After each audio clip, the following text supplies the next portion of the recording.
Tama ba ang ginawang pag-aresto at pagdala kay dating Pangulong Duterte sa The Hague? Tama. Pwede ho kayong umupo, Kare. Okay lang. Okay. Tama na pananagutan ng kahit Pangulo ng Pilipinas ang kanyang ginawa nung siya'y nanungkulan bilang presidente sa International Criminal Court.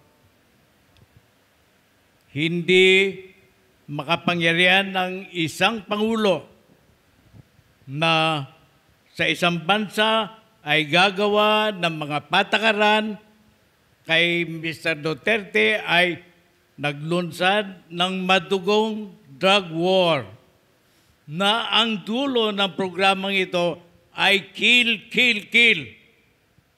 Ako'y sang-ayon na problema ang droga dito sa Pilipinas at kailangan maglunsad ng programa para alisin ito.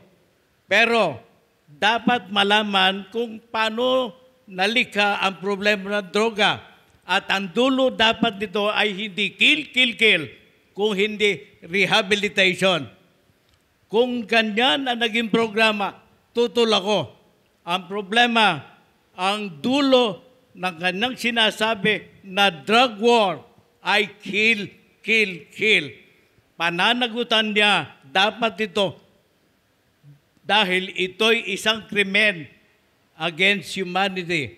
Ang buhay ng isang tao ay mahalaga at ang Pangulo ng isang anumang bansa ay dapat pangangalagaan na ang buhay ng bawat mamamayan.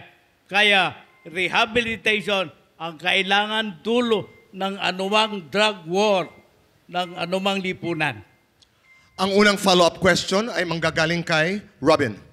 Attorney, sabi niyo ho kanina na ang ginawa ho ng ating former President Rodrigo Roa Duterte ay kill, kill, kill at kailangan panugutan ito. Ang tanong ko sa inyo, dahil matagal na ho kayo na alagad ng batas at abogado, eksperto na ho kayo, saan ho tayo nagkulang at bakit kinailangan pa natin dalhin o kailangan pa natin hayaan ang ICC na panagutan ng ating former President ito at hindi na lang natin to dapat ginawa dito sa ating lokal na bansa? Ano ang mga dapat ginawa ng ating justice system at ng Kongreso natin dito? By his own admission, nagkaroon ng breakdown ng legal structure para mapanagot ng mga nagsagawa ng mga killing operations. By his own admission, siya ay nagbigay ng mga gantimpala. Siya ang nagbigay ng pabor sa mga nagpatupad ng batas. At hindi makapag-avail voluntarily and freely ang mga biktima ng pandarahas. 6,000 ang computation niya sa killing, pero umaabot sa 20,000 ang biktima. Kinakailangan ng mamamayan merong resort sa legal structure, pero nung panahon niya, hindi operational ang legal structure. Maraming salamat, Kaare. Follow-up question, JV. Curious lang po ako bilang isang abogado. Pwede niyo po ba sa aming explain kung ano yung difference ng judicial process kung si President Duterte ay lilitisin sa ICC versus kung dito siya nilitis sa ating bansa? Libre ang mga biktima na ilahad ang mga ebidensya laban sa nangyaring pagpatay sa kanilang mahal sa buhay. Dito sa Pilipinas, intimidated sila. So, yung intimidation accompanying the trial makes the trial a farce. Hindi totoo.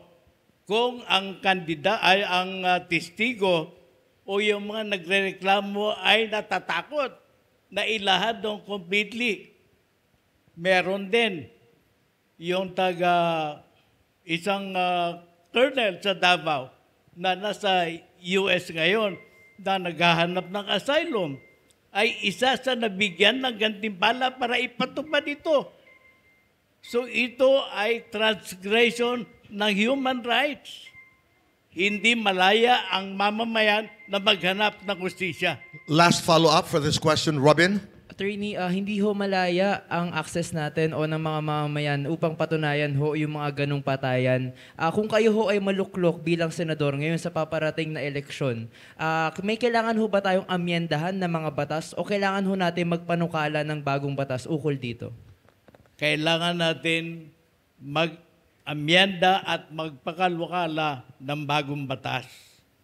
At meron tayong rehabilitation centers dahil ang problema sa droga ay bunga ng problema sa employment.